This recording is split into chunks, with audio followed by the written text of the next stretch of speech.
against the artists over censorship of their work. This view has raged since the controversial court case of Robert Mapplethorpe's very explicit photographs, some of which are featured in this program. Some viewers might find them disturbing.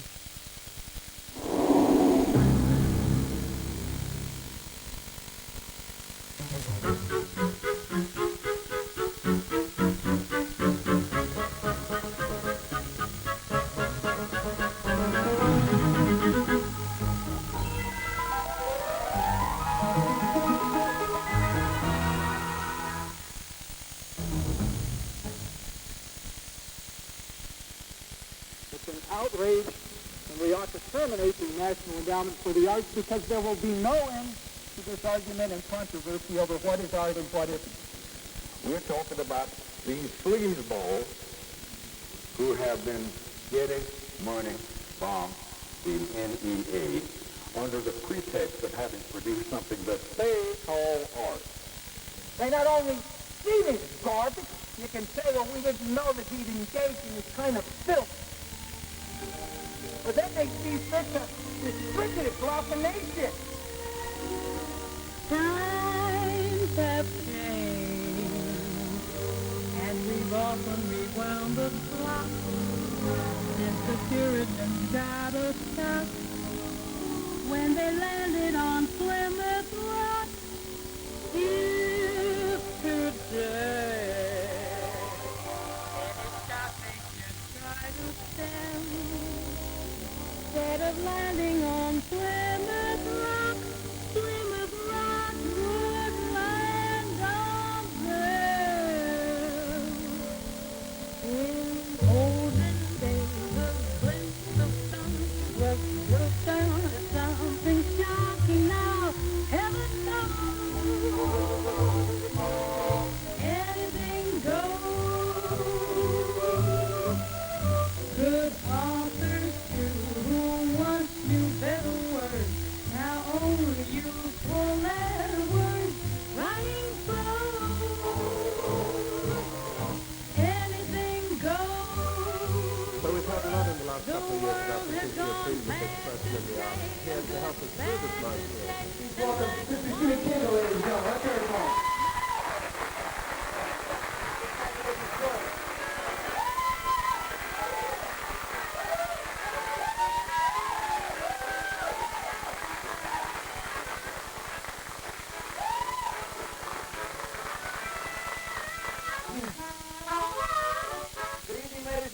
My name is Jimmy Tingle, and that is my real name, and I'm from Boston, Massachusetts. Thank you very much for coming out this evening.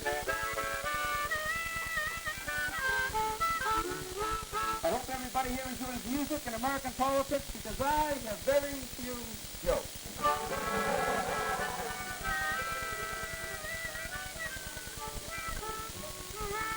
Well, I suppose my first introduction to any sort of politics was in January of 1961.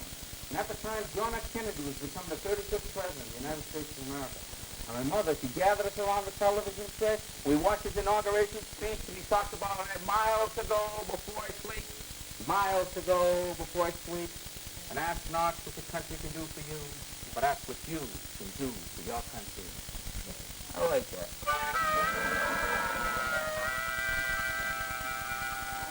Then I didn't hear from JFK for 3 years because I was only 5 years old. It wasn't like I was following the administration. The next time I heard from Mr. Kennedy, I was 8 years old. I was in the 3rd grade, and the grammar school principal, Mr. Foley, came over the loudspeaker, his voice cracking with emotion. Boys and girls, President Kennedy has been shot today in Dallas, Texas. School will be dismissed early. And the whole nation mourned, and the whole world mourned, really, because the man stood for something. He stood for hopes, and he stood for dreams. He had a sense of vision. He had a sense of destiny. And I guess he stayed out of school about a week, I suppose it was.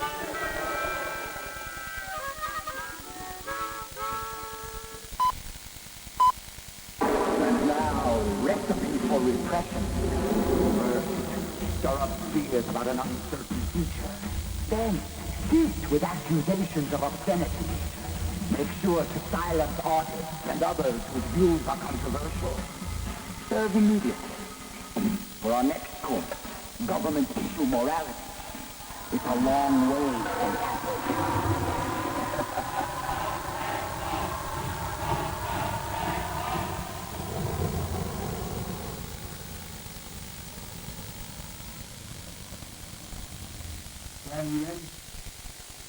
5, 4, 3, 2, 1. Hello, Americans. I'm your host, Don Wildmon. And I'm your co-host, Tim Wildmon, and welcome to Tuesday's edition of Issues and Action. Today we've got, Tim, good news and bad news. Not a whole lot of bad news, but some. And it relates to pornography. At the end, there's another victim of pornography. There's an article that... Claiming his message reaches 150,000 churches with 80 to 100 million members, the Reverend Wildmon wants NBC to downplay the use of drugs, diminish violence, withdraw advertising for feminine hygiene products, avoid profanity, and depict minorities at the same ratio as they exist in society. The use of sex as a part of the plot should be downplayed. New programs dealing with sex should present sex from the Judeo-Christian perspective. Adultery, fornication, and sexual permissiveness should clearly be presented as being wrong and destructive family relationships and non-approved behavior.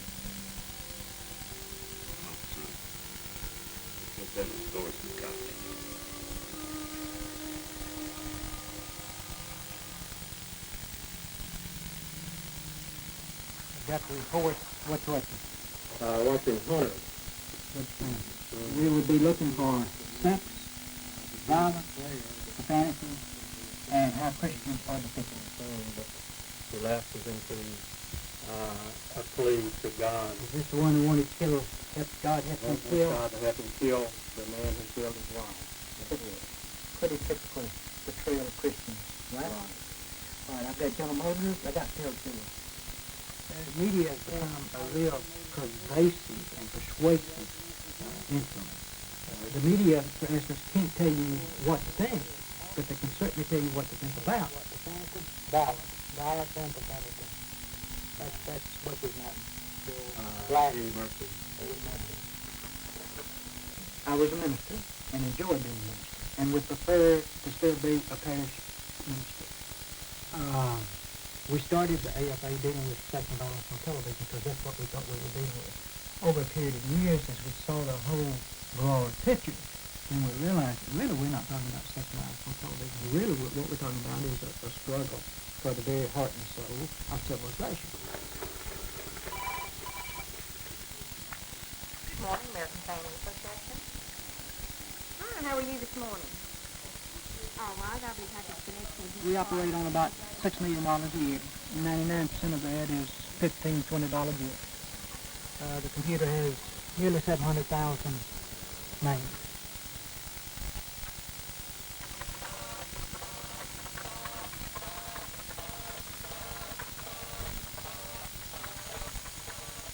It's just a contribution. It says Christmas gift in Jesus' name. A lot of times people will put on their checks. They don't send anything back with it.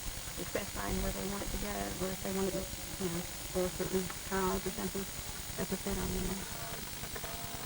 So what we're trying to do is to affect those influences that affect the family. Television, pornography, abortion, in some cases, government support of pornography, as with the National Endowment for the Arts. I mean, historically, a lot of these communist countries have put, like, political poets in jail. I'm saying poets? Excuse me, you're a nation, you were threatened by poetry? I mean, we have a lot of problems in the States. When's the last time anybody in this room was, like, jumped by poets? No. I'm not going down to Greenwich Village. What are you, nuts? There's poets down there! They're insane. They have pens with feathers coming out of them. They wear berets. They jump out of the bushes when you're not looking. My love is like a red, red rose. Poets. I mean, Czechoslovakia put a jazz band in jail. Jazz? That's enough. Get in there.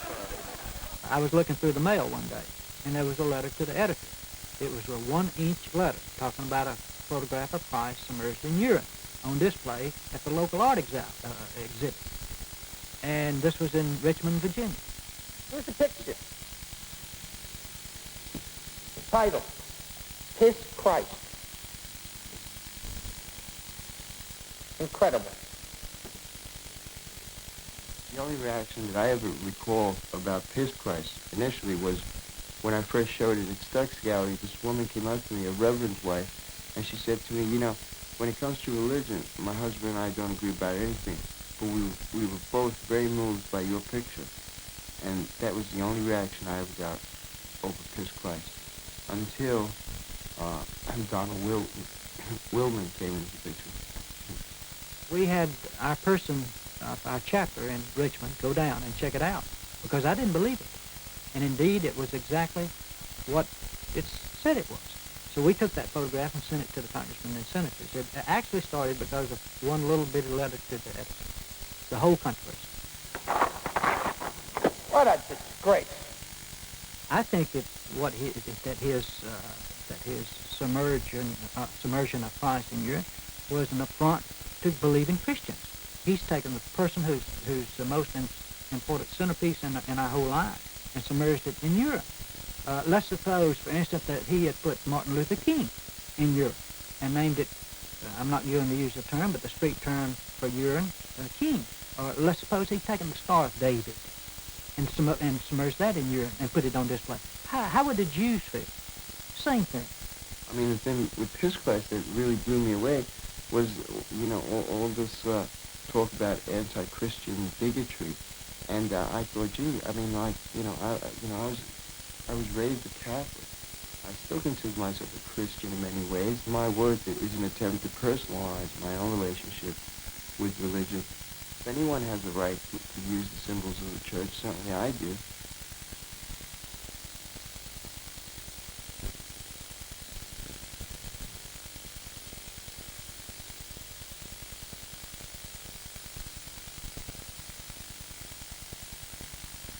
Now, if artists want to go in a men's room and write dirty words on the wall, let them furnish their own crayon.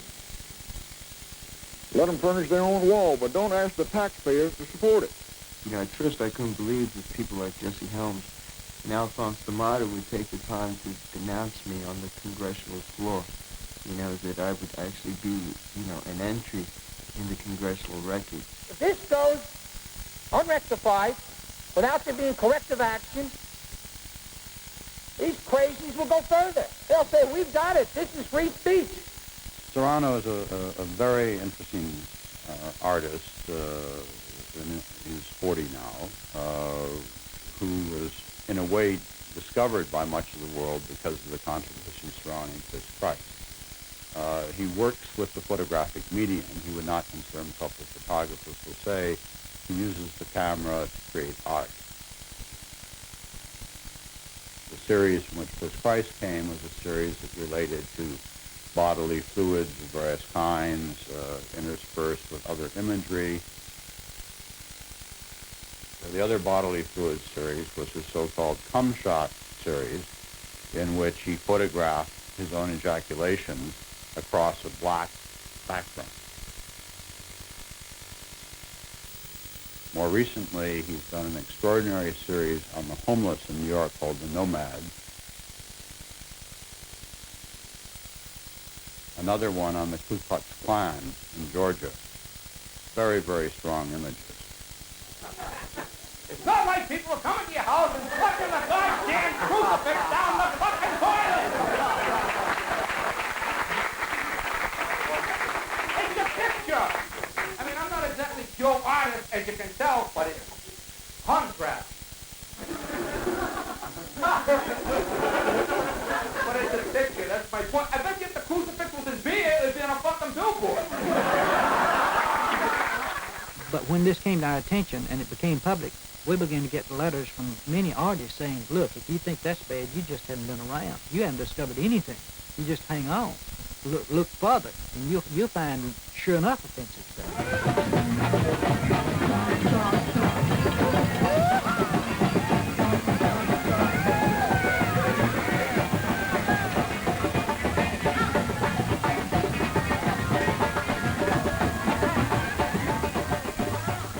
The Washington Post and the New York Times and other editors, knee-jerked around the country, have picked up the notion that somehow this is censorship. I don't care what these people do on their own time with their own money. But I say to you, Mr. President, when they start saying to the Congress of the United States, butt out, just send the money, this senator says no.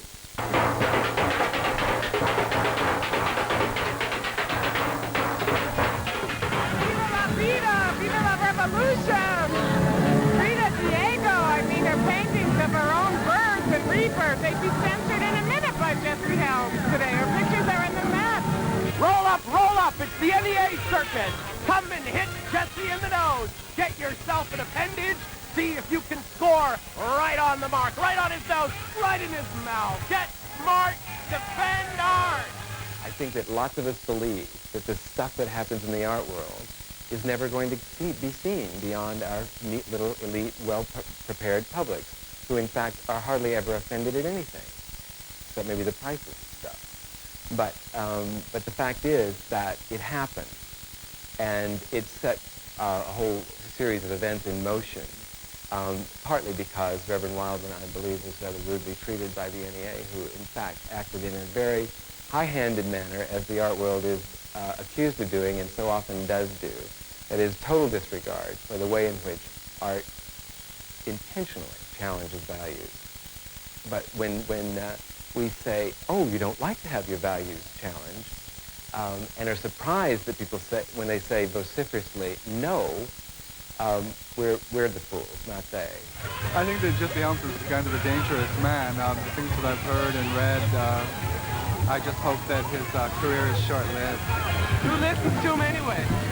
We certainly don't. Look at it now.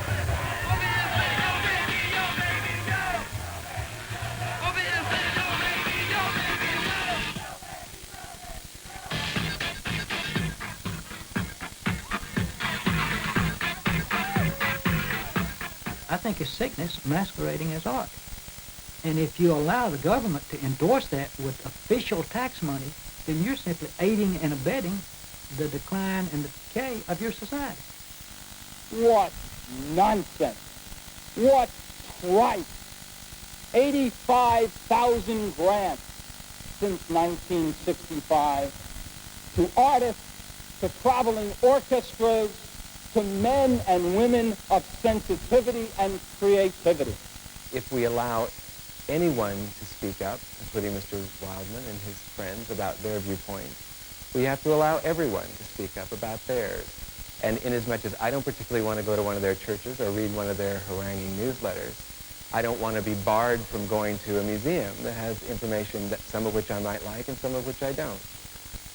What I think most artists are trying to say has to do with openness.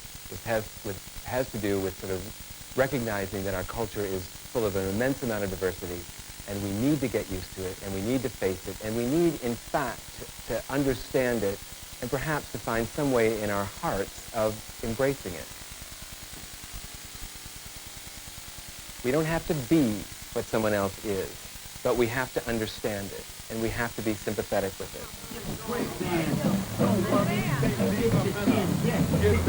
Yeah, you're looking at the funkadelic, psychedelic.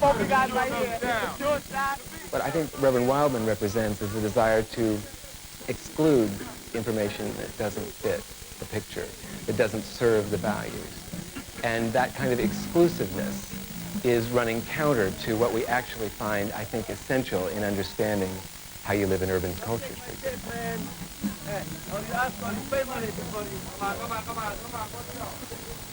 Now,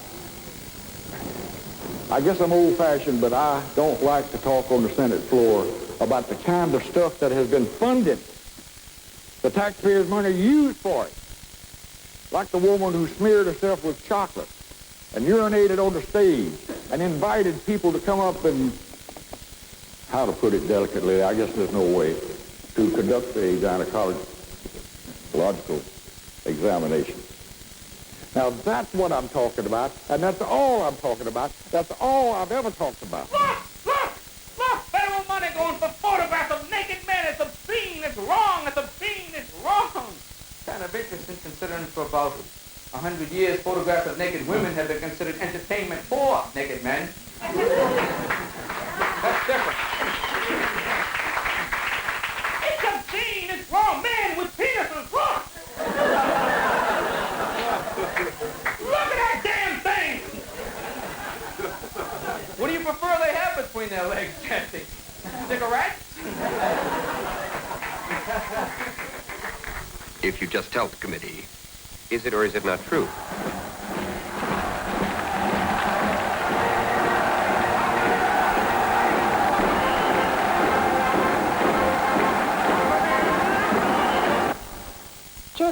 good art, okay? Not bad, nasty art. And then everything will be okay, all right? Remember, I know it's right, and I know pornography when I see it.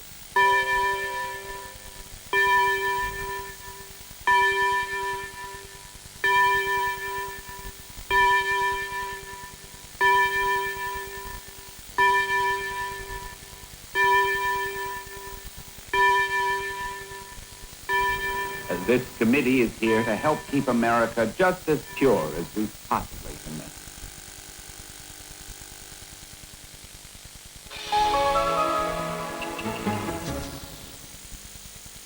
Well, from that point on, it just began to break open.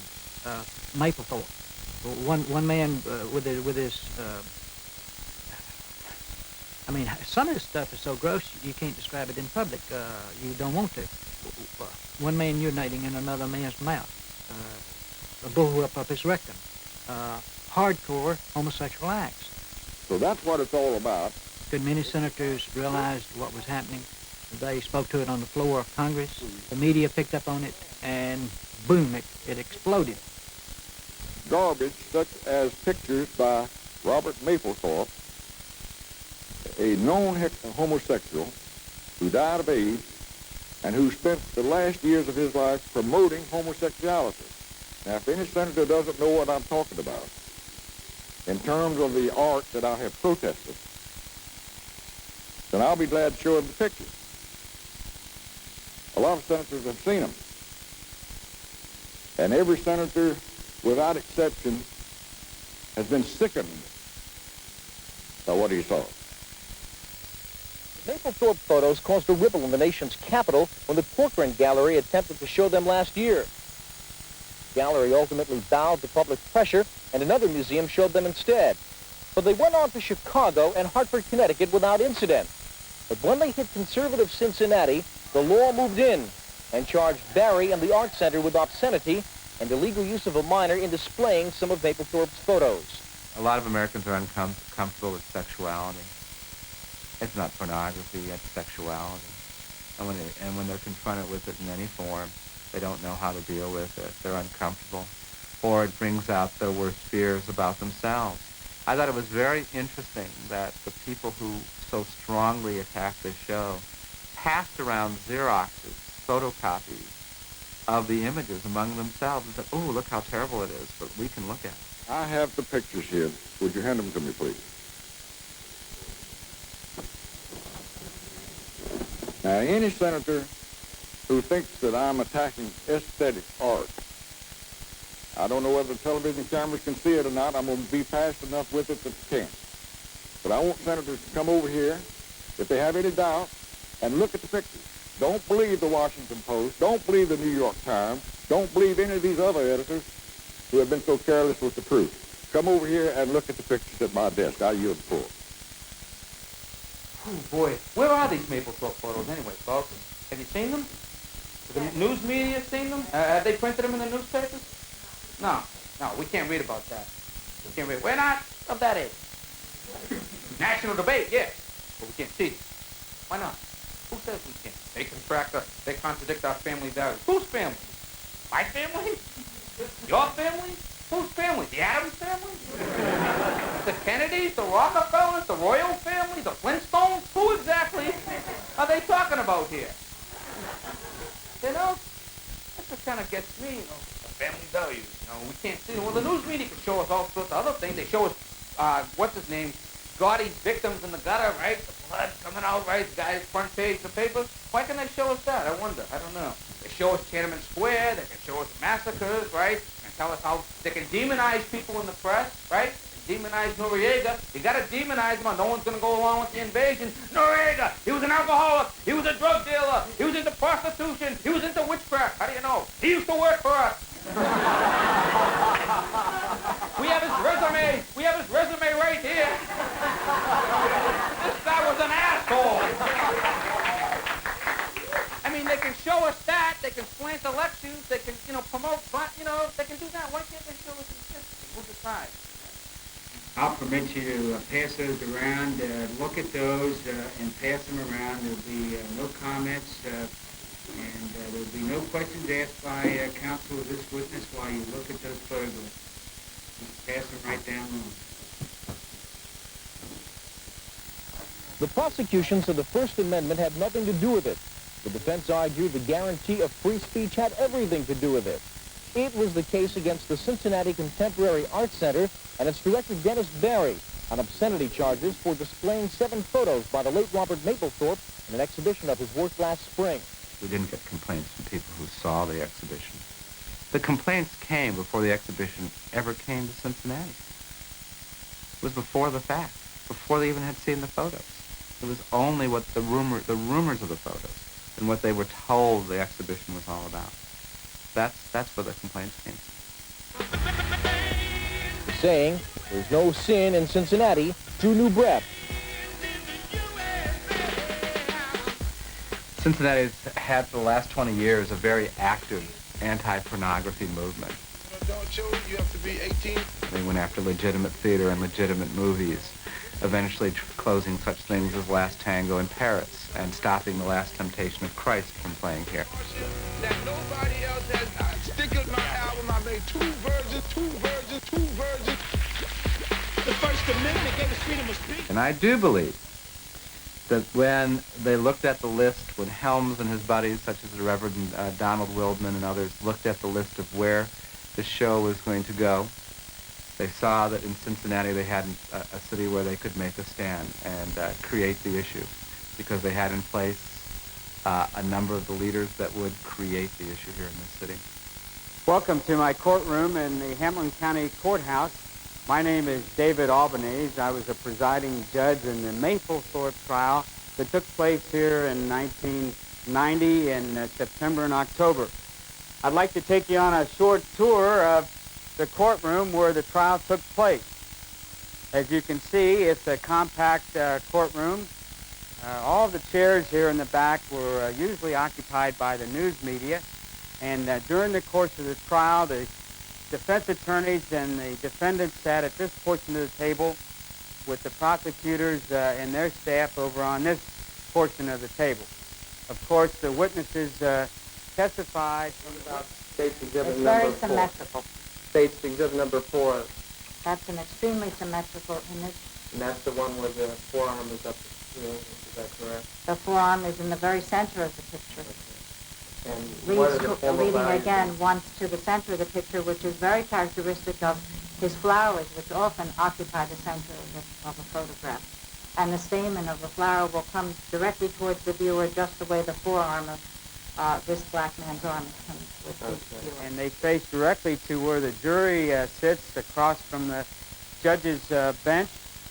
And during the course of the trial, the court reporter was able to transcribe all the testimony as it took place in the courtroom. And on this table, we had the exhibits that were introduced in the evidence regarding the alleged... The 5 I'm showing you are the ones that were the prosecution's case in Cincinnati.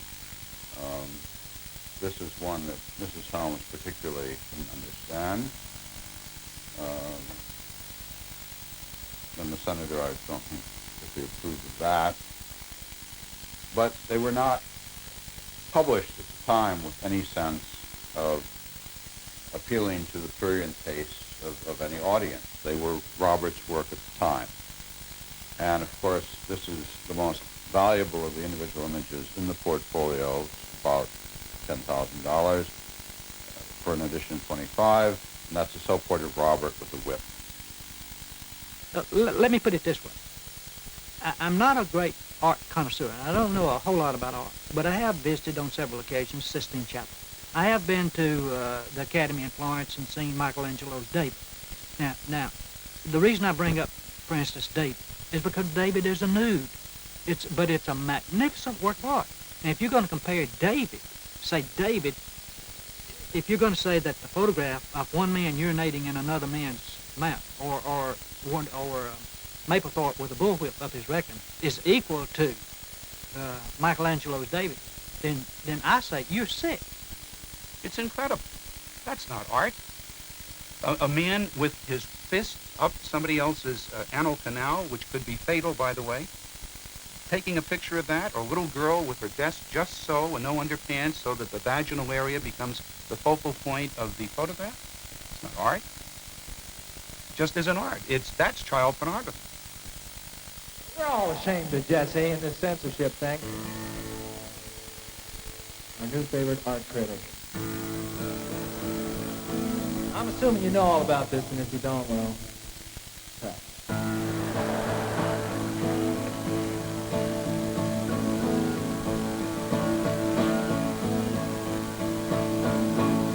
If Jesse don't like it, then it's probably not art. Jesse knows what's good. Old Jesse is smart, and if you don't like that, don't feel sad. 'Cause the art that you like is probably bad. Grandma Moses, she's okay, never exposes anything, everything's far away, and that statue of David's alright with Jesse. 'Cause Michelangelo gave him such a tiny pee-pee. If Jesse don't like it, it don't stay. Get it out of the museum, get it out of the other. Jesse's favorite painting is the one of the clown. I saw another one of the photographs. It was a picture of a man with his fist in the anus of another man. Now, to me it might not be art. To you it might not be art. Maybe to the artist it represents struggle.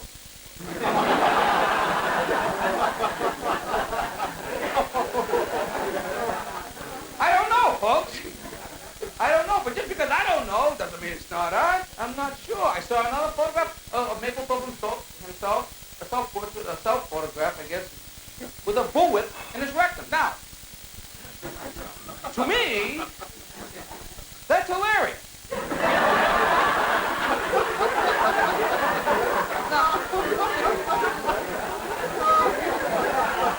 Are there a lot of couples going, honey? You know, that's something we haven't tried. It's a photograph. It's a picture. It's not like artists are going around the country inserting bullwhips in unsuspecting people's rectums. I would oppose such a move. But that's how they make it sound. Shut down the agency for funds, the National Endowment for... Shut it down! Shut it down! As if artists are getting money from the federal government. They're buying bullwhips. They're going down to the beaches of Florida. Look, a shark! It's a photograph. It's a picture. There were 2 charges against me and 2 charges against the Contemporary Art Center.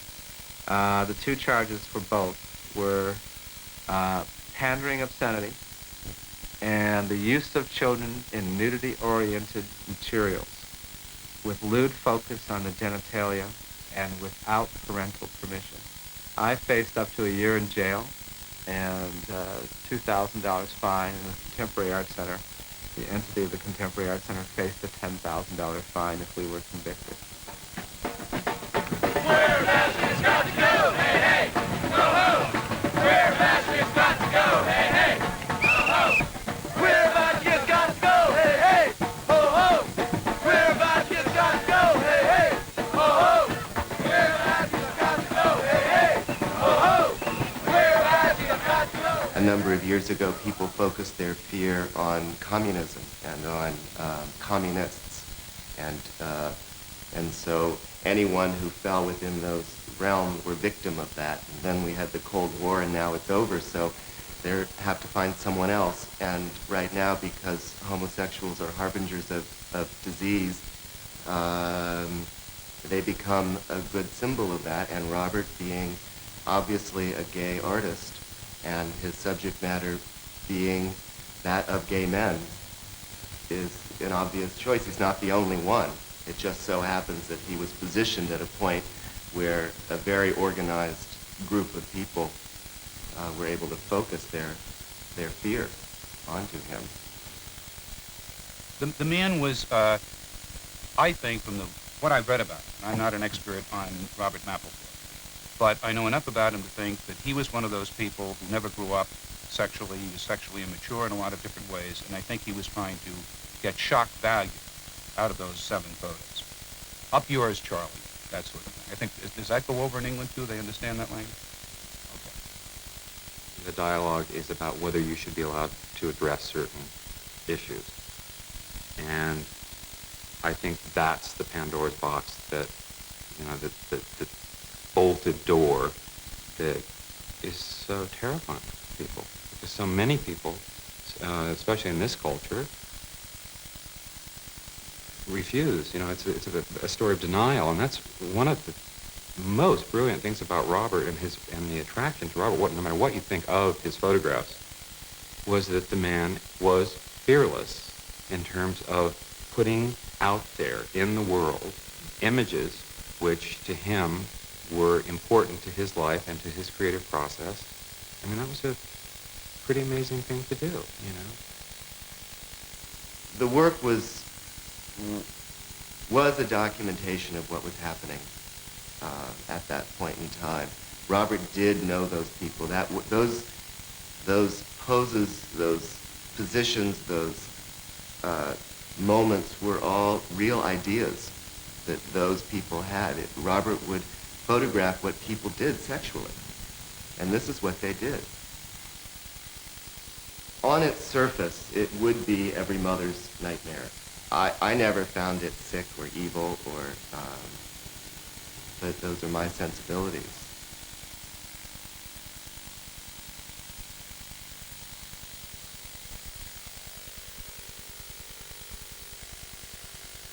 And of course, the man in the polyester suit, which inspired one of the great quotes in my career as a dealer, because the critic from the Washington Post who saw this at our gallery in 1981 when we did a Mapplethorpe retrospective looked at the image and said to my gallery director, "But what is that large leather pouch?" She didn't like the show.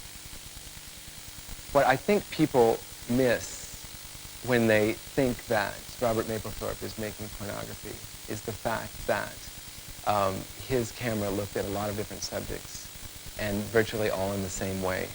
He was very formal, very detached, very clinical, very studied in his approach. He was, there's hardly any spontaneity ever. There's hardly any sort of lifelikeness. They have a quality of being frozen in a moment in time in the way that sculpture does. And I think for that reason, they're about as erotic as diagrams of the body. And this, which is not to say that, you know, your average 8-year-old might not look at a diagram as an anatomically correct person and, in fact, giggle at it. But I think it's that kind of mentality that looks at these things and sees them as pornography.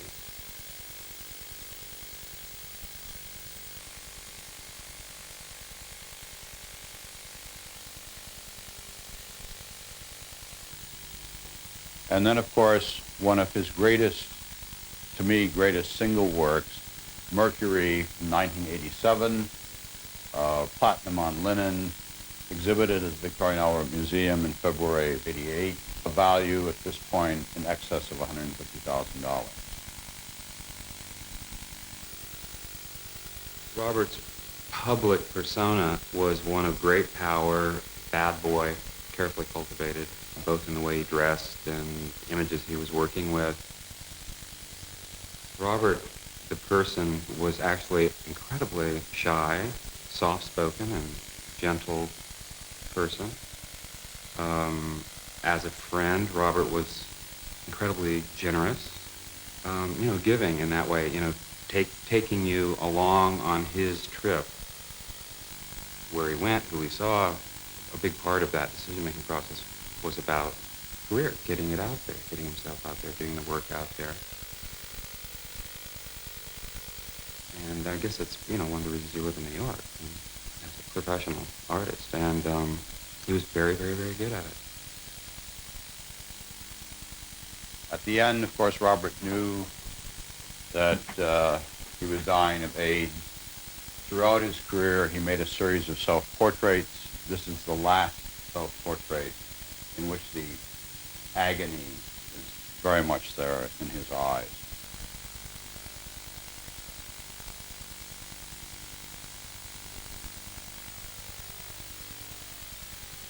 I mean, people are always intrigued by the demise of anything. And I mean, tell me, I mean, for Robert to do a self-portrait of himself and is, towards the end, completely emaciated, staring right into the camera, holding a death skull on the cane that he needed to walk. He was going to present the image to the end.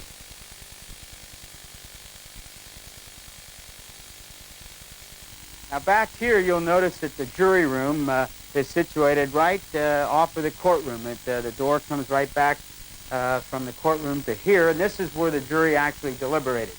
The jury took about 2 hours to come up with its decision. We, the jury in this case, being duly impaneled and sworn to find the defendant not guilty of peonage and obscenity. The problem was that these people were not those art aficionados or frequenters of museums. And in their humility, when the opposition, when the defense came in with much credentialed so-called experts who lied through their teeth, in my judgment, with reference to the so-called artistic value of a bullwhip up somebody's rectum or a man urinating in another man's mouth and garbage like that, the poor jury was confused. And the prosecutor's mistake in prudence, in judgment, was he did not put on equally credentialed experts who would have said, this isn't art, it doesn't come close to being art, this is filth. But it did. Now his trials are over, as well as worries for museum and gallery directors around the country. We did something very important in this city. We stood up for the First Amendment. Those 8 jurors knew what it was all about. They knew what freedom is all about, and they exercised their rights as individuals, as Americans, stood up for that freedom. It wasn't Robert Mapplethorpe. It wasn't 7 photographs. They were the vehicle for testing freedom of expression. But this is all about freedom of expression in this country. And they can cloak it any way they want to cloak it. They can talk about pornography. They can talk about blasphemy. They can talk about, you know, political views that are unacceptable. In reality, it's freedom of expression. You know, and are we going to have a country that guarantees freedom of expression and access to that expression? That's what the trial was all about.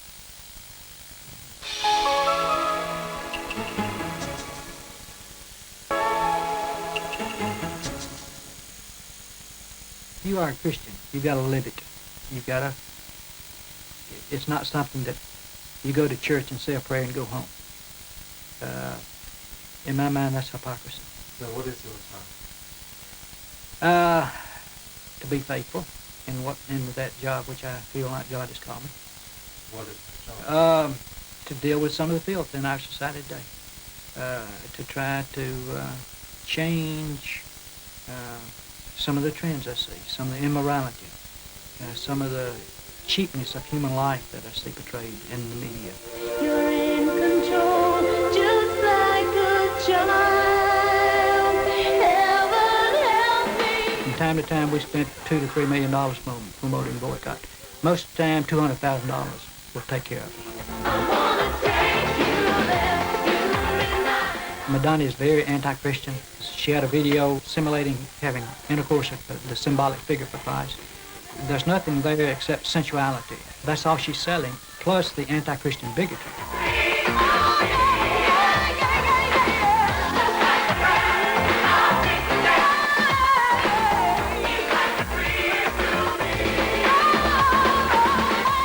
Pepsi had a $10 million contract. We talked with them, told them who we were and where we were coming from. We told them who Madonna was and what she stood for. The contract was never signed. The deal was canceled. Go ahead. Make a wish. I always try moral persuasion first. Doesn't work, economic persuasion. Our philosophy, as far as television, for instance, let the network show what they want to show. The advertiser sponsor what he wants to sponsor. Viewer watch what he wants to watch, and the consumer buy what he wants to buy. If you don't like what the fellow's doing, the business is doing, don't buy his products. That's as American as apple pie. If he supports your values, buy his products. If he supports values that you find detrimental, don't buy his products. As American as apple pie. Legal as the day is long. Moral as the world is ranked. When The Last Temptation of Christ came out, we asked people to boycott theaters that showed the movie. Out of 13,000 theaters, less than 1% showed the movie. But none of those who took part in the massive demonstration have seen the film. And since they are urging a boycott, they are not likely to see it. Those addressing the crowd declared that the filmmakers may have triggered a backlash. They're unleashing a movement. And the movement says this: Christian bashing is over. Industry officials now are waiting to see whether the impact of this demonstration will spread as the film opens today in 9 premier cities. Universal Studios lost $14,268,000 on the movie. I mean, they didn't make another one. The Southland Corporation, 7-Eleven, we boycotted them for 2 years. They pulled the porn magazines out of all their corporately owned stores. Playboy Penthouse circulation went down about 25 to 30%. What do we get for $10? Everything you want. Everything? Everything. Oh. Don't do that, baby. Oh. What are we gonna do? Suck it for me.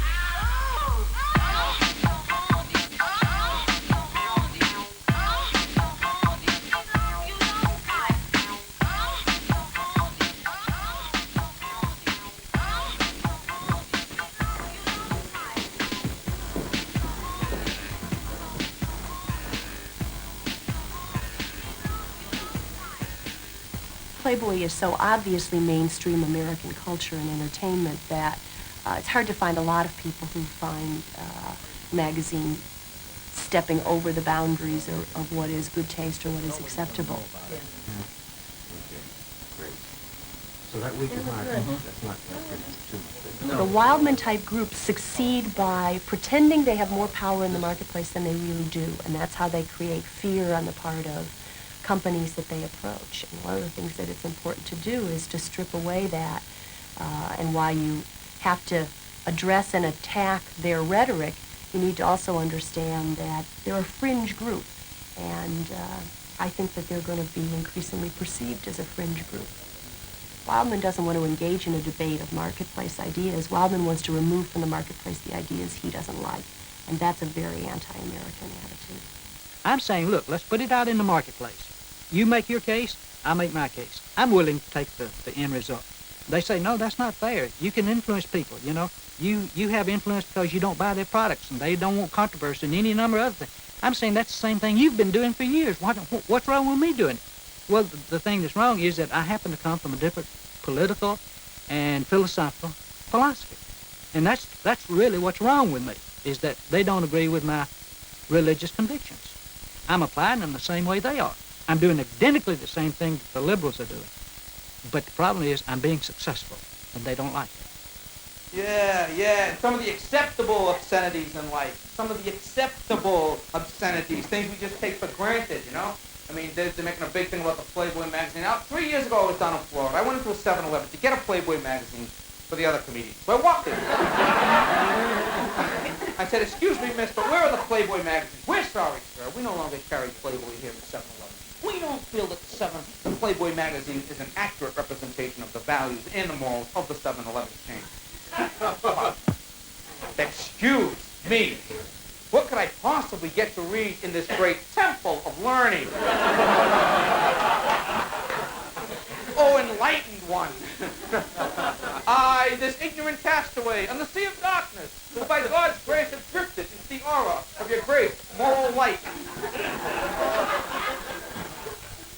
Our magazines are over there, sir. So I go to see what they have to read in the literary section of the 7-Eleven. Past the great works of the day, Tractor Pull, May, June, July, Professional Wrestling, the History of.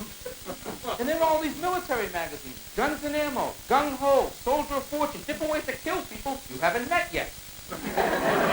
This is a real nice message to the children, isn't it? What is the message here? The message here is, all right, listen, kids. If you take your clothes off voluntarily in front of a camera, that's immoral. Shame. However, if a perfect stranger were to blow them off with a rocket launcher, something to teach the children.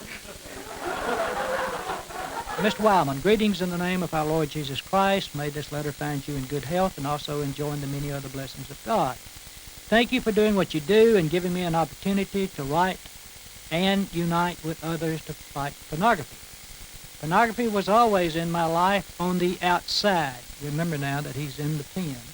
In fact, some of my earliest childhood memories are of reading Playboy, Hustler, and Penthouse. I became addicted to pornography before I was in my teens. To make a long story short, I am currently serving a 100-year murder sentence, and pornography was involved. This is what the feminist anti-pornography movement has been pointing to and saying the people that are paying the price for this concept of First Amendment freedoms are women. And we are not willing to pay that price. We are saying that pornography is not about speech. It is about oppression. It is about subordination. It is about profiting off of the selling and buying of abused, lesser privileged women and orphan children. It's a great lie of people who advocate censorship that they're going to solve social problems by repressing access to images and ideas. They have no examples in history to make their case. Quite the contrary. One looks at societies like the Soviet Union that have been closed societies, not only about sexual images, but about political dissent for, decades. And if anything, we are now celebrating the opening up of that society rather than celebrating the closed walls of that society. A lot of the debate about censorship, I think, is particularly unfortunate because it takes away energy from discussing the real social problems for which there are solutions. And if all the money that was raised to promulgate these organizations who don't like the National Endowment for the Arts, or television shows that deal with adolescent sexuality, or magazines that have nudity in advertising or editorial, was raised instead for better sex education, better available interceptions for families that have violence in their families, better treatment for runaway kids, we actually would live in a healthier, happier society. But those are complex solutions. Then there's the issue of thong bikinis. Bikinis that show too much are now banned from beaches run by the state of Florida or the city of Sarasota. In a four-county area near Daytona Beach, State's Attorney John Tanner makes mileage out of his campaign to take X-rated videos off store shelves. The decent people are going to demand the laws be enforced and the pornographers have got to go. The defendant is not guilty.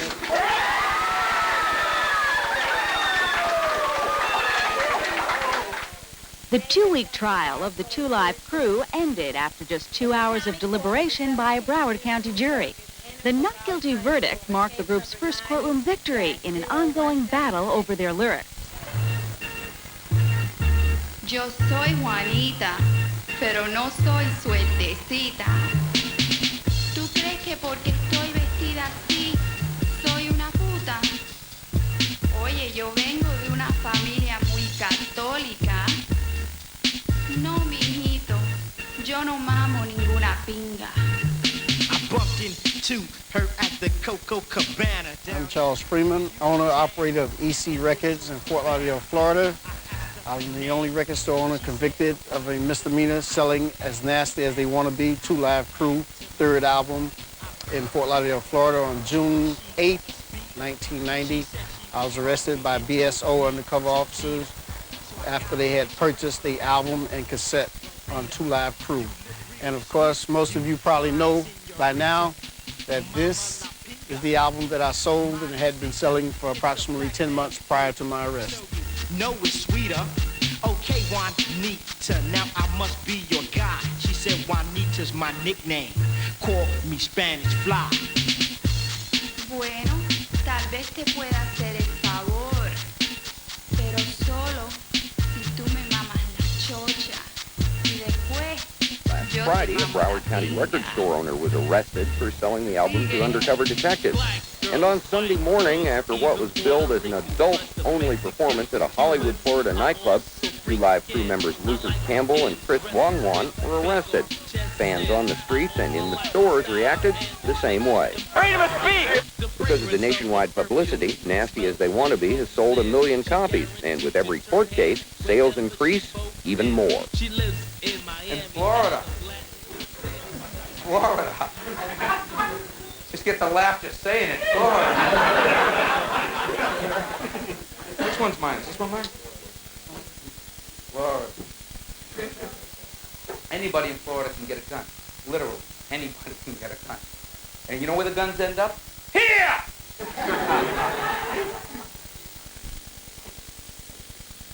You know, it's like everyone knows, well, that's the state that initially banned Two Live Crew's music as being obscene. You know? It's the same state where a convicted felon legally walked into a gun shop, bought an automatic weapon, snapped, wiped out 11 people. What are they closed? The record stores.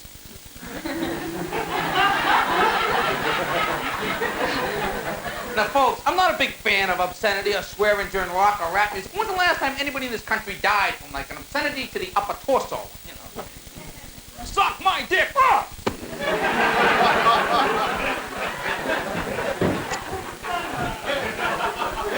We've got the body right here, Captain. Apparently, he was hit with a sexual innuendo to the chest. I mean, the real obscenity is some of the neighborhoods those kids come from, you know? Maybe they should outlaw ghettos. Didn't mean to bum you out. You know, but that's the real obscenity, you know? Not the sounds that come out of the neighborhood, it's the neighborhood itself. When they're talking about sex and drugs and violence, well, what do you fucking expect them to talk about? Skiing?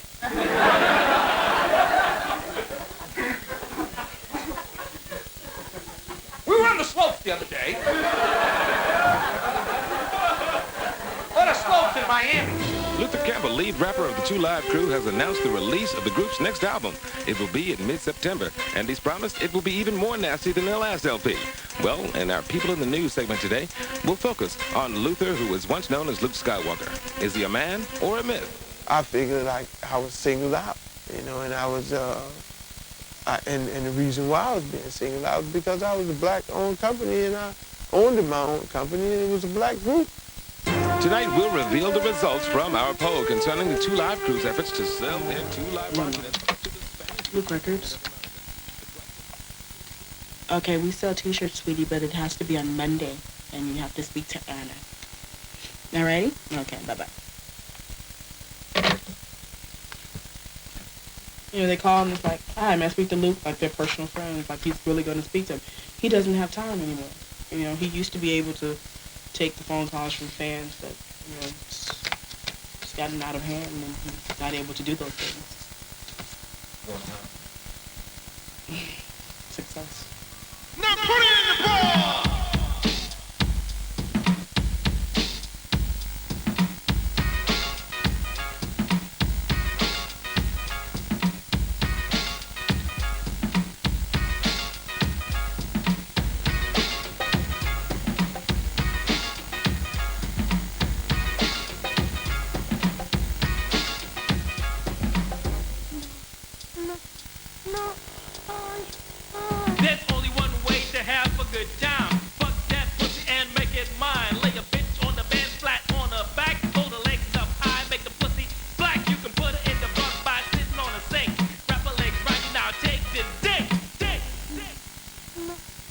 But there was a lot of violence against women in Two Live Crew, which comes straight out of pornography.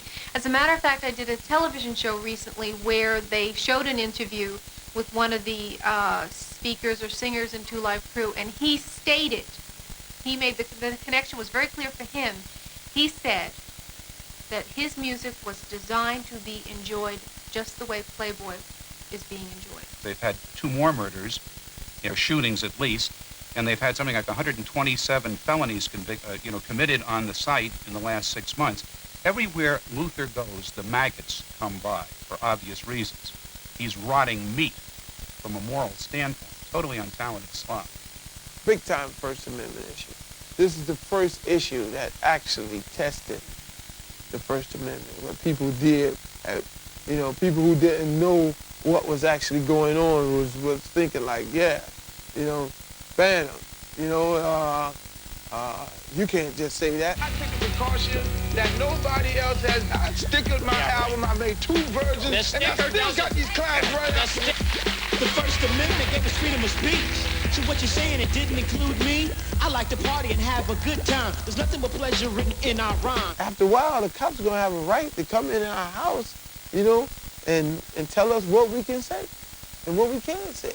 I mean, you know, that's going to take away the freedom of this country. This is the 90s and we're coming on strong, saying things and doing things that you're saying is wrong. Wising up, because on election day, we'll see who's banned in the USA.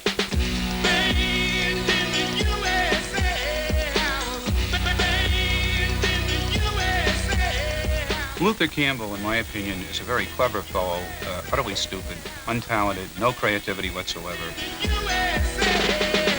They couldn't care less about the First Amendment. It's of no interest to them whatsoever. All they care about is making money by playing dirty music, or not music, lyrics. Music isn't dirty, it's non-existent.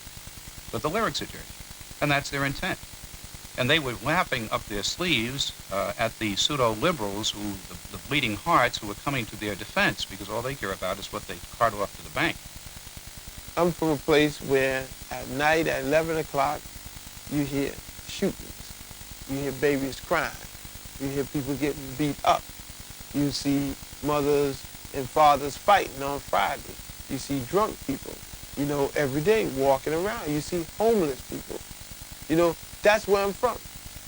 You know, I can't hide it. Now, some people may say, oh, that's obscene, or what he's talking about, which it is obscene. That's obscene. You know, it is, but nobody in this government has picked up a pen or picked up anything to go and straighten that terrible picture out. See, it's a mirror, and in that mirror, I'm a reflection of what's in the mirror. But if you want to clean the mirror up, and you don't want me talking about what I'm talking about anymore, then go clean up where I'm from.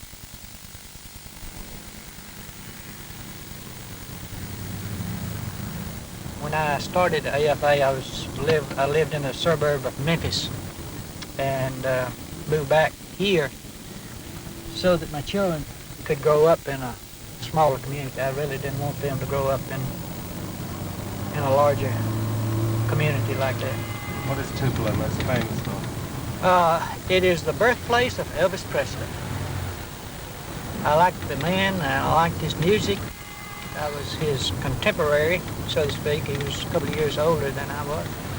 What about all the sex at the beginning of his career? I really, to be honest with you, didn't see any of the sex at the beginning of his career. I saw a man who had charisma, who had some sensuality maybe, but I did not see it as exploiting sex as many of the media stars do today, and as much of the media do today. I have another song here, friends, that we hope you like. It's called Heartbreak Hotel.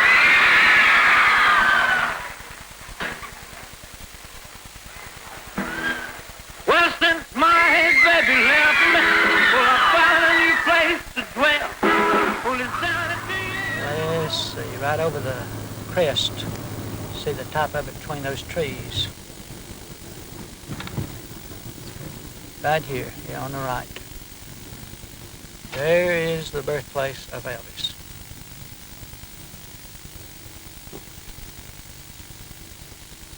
They go to Graceland first in Memphis, and then they come to Elvis's birthplace here.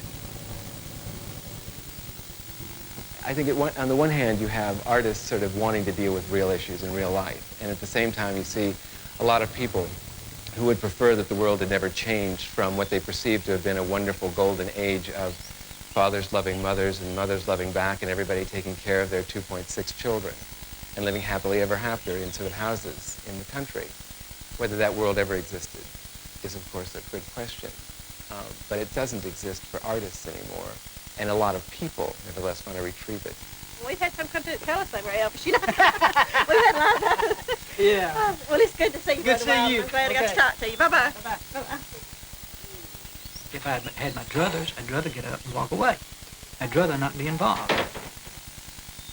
But my Christian commitment says, as long as I'm convinced that this is where he does want me and what he wants me to do, then I'm going to stay here. And are we going to win? I don't know. I just really don't know. Sometimes I doubt it.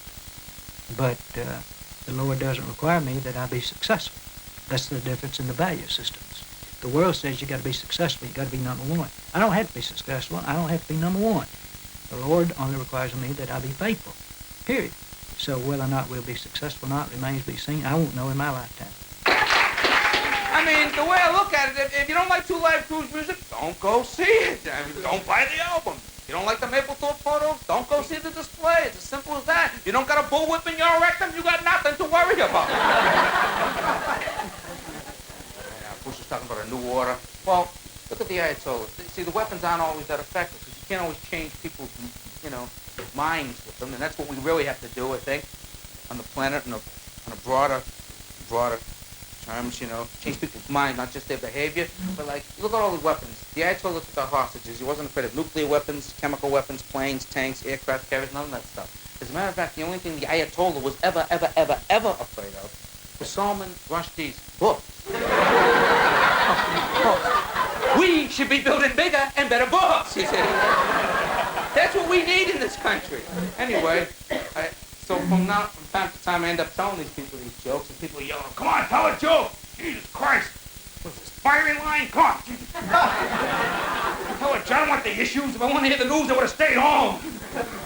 I tell them, "Knock, knock. Who's there?" "Reader." "Reader who? Read a newspaper. Maybe you know what the hell I'm talking about." Hey, folks.